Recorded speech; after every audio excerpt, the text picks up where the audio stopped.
welcome to another episode of Sports and Discourse with your host, Derek Stevenson.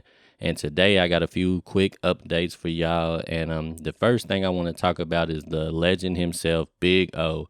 And for those of you that may not have heard yet, Oscar Tshiebwe said that Coach Calipari is going to let him expand his game.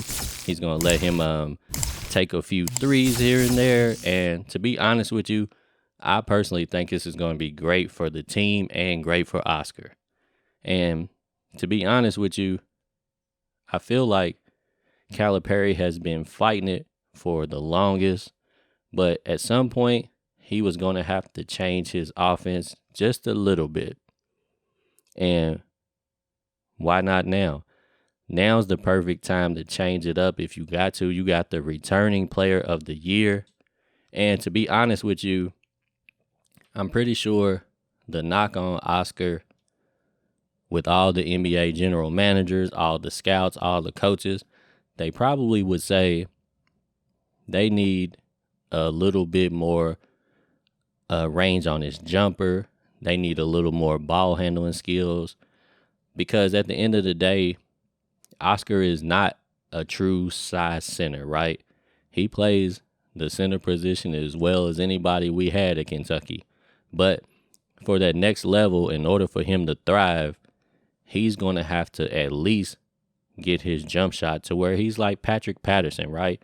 And at the end of the day, he may not ever be a star in the NBA, but if he can become a decent knockdown jump shooter and become a stretch center, I think he'll be fine in the NBA. He may even be able to find a organization where he could start and have a long, prosperous career in the league, right? And I know he's going to be shooting college jumpers. It's not technically going to be three-point range in the NBA. But if you look at the game now, you know, we only really got a few true centers in the NBA. Most of the guys that play in center are undersized guys that just have a lot more versatility to them. You're looking at guys like Bam Adebayo. Like, he's not really a true center. I mean, I think Bam only probably about 240 pounds, but he's athletic, he's strong, and he has a decent jumper. He can handle the ball. You know, Bam get a rebound, he can bring it up the court and start the offense without having to just rely on guards getting everything set up.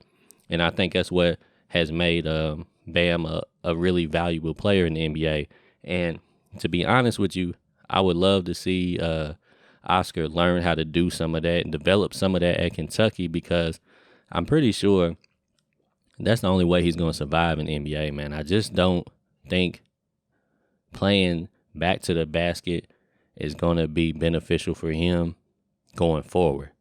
Now, some people like bigger lineups. Some people would like to see, you know, Oscar in there with Toppin and Ware and Collins and some of those boys. But me personally, I feel like the team that they got this year is probably going to be the best team for them to embrace the new wave of basketball, which is small ball. Everybody knows it. Everybody's going to it. I mean, you look at the Golden State Warriors that just won the championship, and, you know, their makeup is the same way. They really didn't have a true center. I mean, they had Draymond Green playing center. He's probably 6'8", 6'9", maybe even smaller, I'm not sure, but more of a versatile big man, a guy that can get a rebound and bring the ball up the court and initiate the offense and let the guards get in shooting positions. You know, Draymond's not a great shooter, but he does take some threes to keep the offense honest. And, you know, you surround a guy like that with some shooters and boom, you got a championship, right? And hopefully that's what could happen at Kentucky this year. I feel like if you get Oscar Tshiebwe pulling people away from the basket, then it's just going to make it easier for guys like Chris Livingston, Cason Wallace, and some of those guys to get to the basket and score. He's going to be taking the defense away. So when they go into the basket, they're not going to have as many trees to try to finish through. And they can kick it out to Oscar. If Oscar can knock down that jumper, Kentucky's going to be smooth, man. And, you know, speaking of that, CJ Frederick said that he may be able to play in the Bahamas, so he's trying to get back.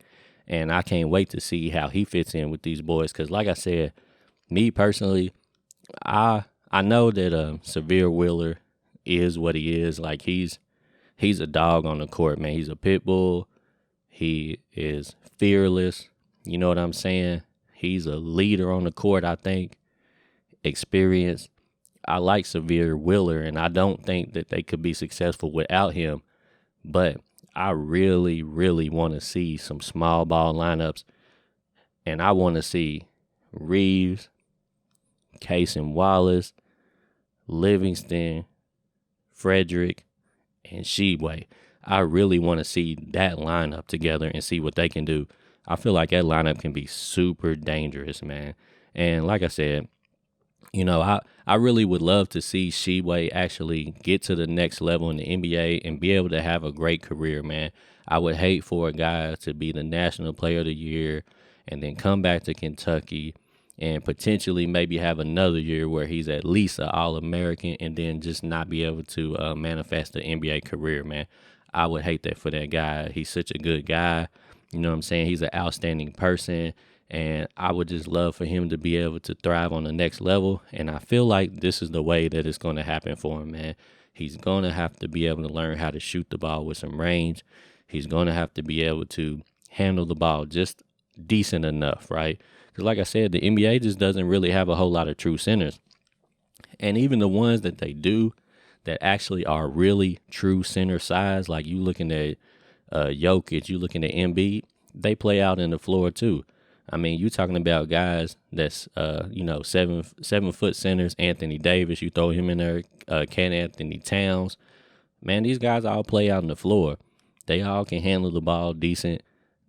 Some of them are really outstanding passers. They all capable of hitting 2 to 3 threes a night. That's just where the game is going, man. So at the end of the day, there is a place for an undersized center in the NBA. But you do have to have a certain skill set. So I'm super excited, man. And I just can't wait to see what a small ball lineup could potentially do at Kentucky, man. But anyways, you guys let me know, what do you think about Oscar expanding his game? Do you think he should just stay under the basket and Kentucky should stick to traditional back to the basket center style ball? 2 big men and 3 guard lineup. Are you kind of interested to see what they do with maybe potentially running some small ball? You let me know, and we'll talk about it another time. But before I let you go, I also want to talk to you about Ian Jackson, man. And I had seen his name popped up on my radar, and I was like, I'm gonna check him out. I really wasn't that familiar with him. Check him out and then get back to you guys and let you guys know what I think about him. So I've been watching some clips of him and just trying to get a feel for, what his game is like and what I think about him. And honestly, man, I really like this guy. And as much as I just talked about Calipari running the small ball offense, I think this guy is going to fit with Calipari either way. If Calipari stays to his old dribble drive offense, I think Ian Jackson is going to be fire. I think he's going to thrive in it. And if he goes to small ball, I think he's also still going to thrive in it, man. Like, he just seems like one of those kids that, it's kind of always hard to tell really how good of a shooter they are. But he seems like a kid that has a decent jump shot. He can get it off the dribble, or he can spot up and shoot. He seems like he's a naturally decent jump shooter. Like I said, it's kind of hard to tell. I'd have to look at some of his percentages to see what's really real and, if I'm just catching all the highlights. But he looked like he's a good shooter. But I tell you what, as far as dribble drive and getting to the basket, I love what he can do, man. He just seems like one of those guys. And it's kind of weird because he doesn't seem like an outstanding ball handler.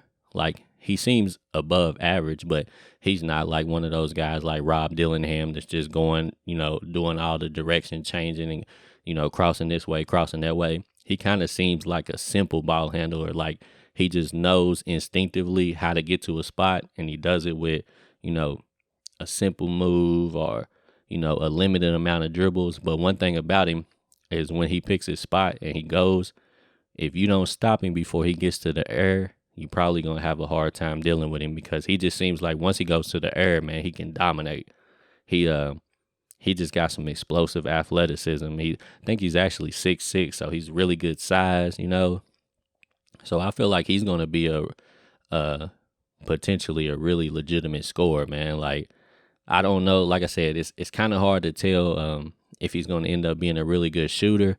But if I'm just gonna say that he actually, let's just say that his jumper is legit, he kind of reminds me of like a Malik Monk type of guy. If you know, like I said, Malik ended up being a really good shooter. So I don't know if he can shoot that good, but if he can shoot anywhere close to that, I think he could potentially end up being like that type of ball player because, you know, like if you look at Malik's game, he wasn't an outstanding ball handler, but he could make his moves and get to his spots. And then once he went to the air, man, like he's extremely athletic. And that's just the way I see Ian Jackson, man. He just seems like one of those kids that strong and just knows how to, you know, play through contact. He's just super physical. I like him, man. I'm gonna watch him some more. But y'all definitely check Ian out and let me know what you guys think, man. I love the kid, man, and you know, it's not sold up yet. You know, he hasn't committed to Kentucky yet.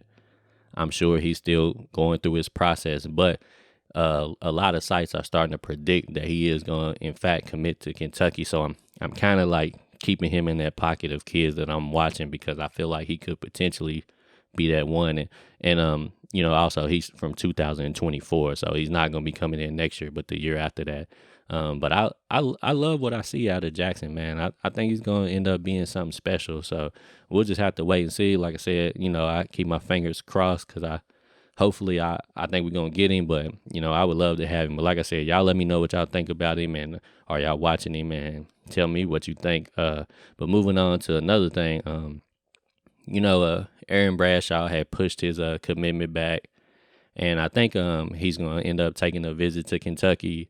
And he may be in one of those weird spots because, you know, I was just watching a couple of people comment on it. And, you know, some people were starting to say that, you know, maybe he was kind of in one of those situations where he felt like he wanted to go somewhere different from DJ Wagner. You know, I had personally said I would love to see them both come here together.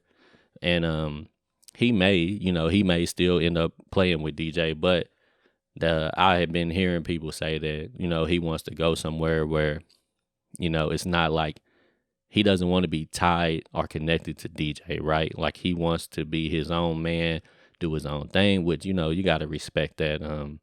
At the end of the day, I would love to see the kids play together, but you always got to respect the guy that's his own man. So, you know, I would love for us to get Bradshaw, but at the end of the day, if say DJ comes here and Bradshaw decides to go somewhere else, he may even go to Louisville or the G League.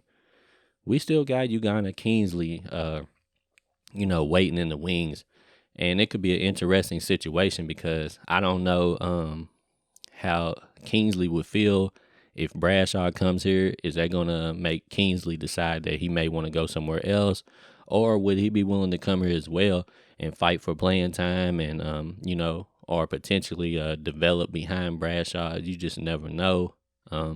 Or maybe he might even feel like he's better than Bradshaw. You just never really know. The one thing that I do gotta say though, and it goes back to Calipari with his you know, with his offense. I definitely seen Bradshaw when I watched him in the last EYBL session. He's definitely one of those centers that he's already expanding his game in high school. Like he shoots a couple of threes here and there. Like he's definitely not afraid to put it up from deep. And, you know, I feel like at the end of the day, it's just getting to that point where Calipari sooner than later is going to have to start allowing some of these centers to play more out on the floor.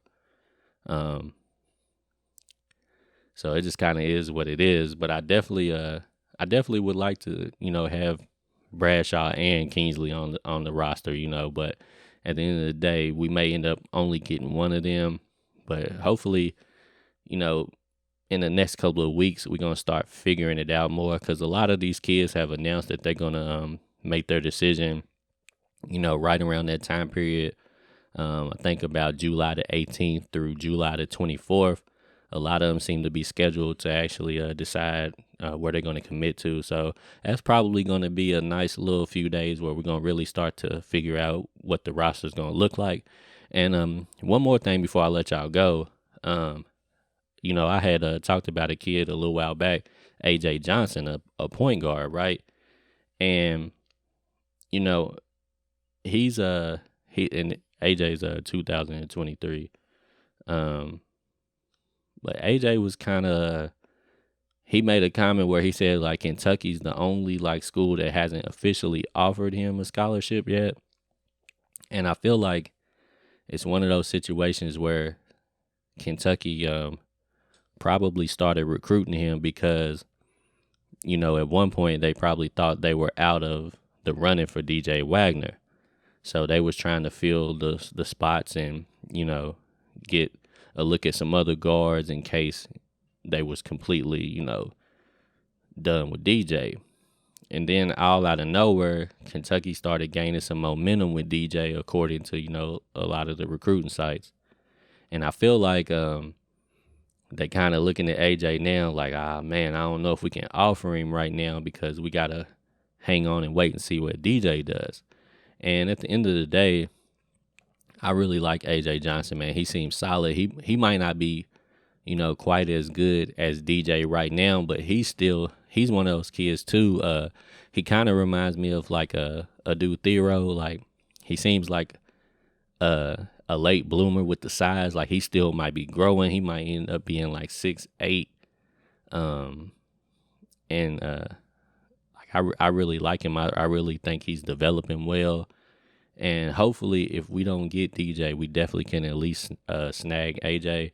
But right now, I don't really know what's up with that situation. Like I said, he basically was saying like he might have been putting Kentucky on notice, like, I'm interested in y'all, but y'all kind of playing around with me, and I hope they don't alienate themselves. And he ends up deciding to go with another school, and then we might not even get DJ. You know what I'm saying? So at the end of the day, I want us to at least snag one of them guys, and if we get one of the two, I would feel super comfortable. But like I said, man, we in the next couple of weeks, a lot of this stuff will probably start to play out.